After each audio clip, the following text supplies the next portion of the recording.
NAFB had, for many years, when we go back to the old days of when we had summer meetings, we every fourth year we would come to Washington, D.C. And so that gave us the opportunity to meet with the newsmakers, meet with the politicians, with the key people inside the Washington, D.C. Beltway that would give us the chance to learn more about what was going on in that regard.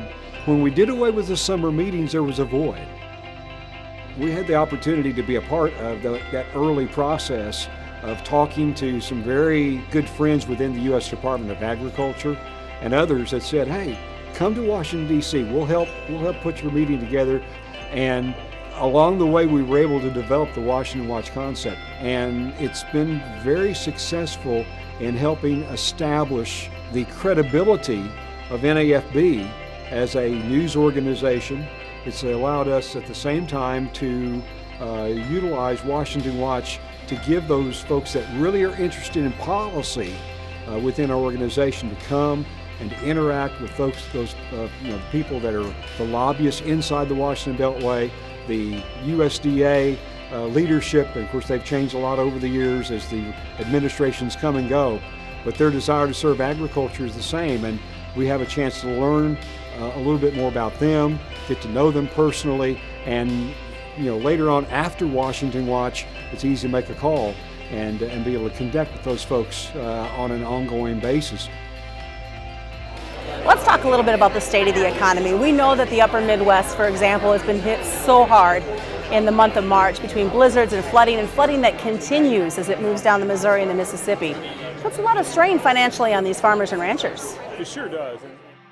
Every single industry is in one room and you've got a few hours to talk to everybody, rather than even here in DC, we have to go around and run around to these organizations and events, and you may catch somebody one week or not the next week, but when they're all right here for a day, you can catch everybody, get the information you need, and it's just really beneficial.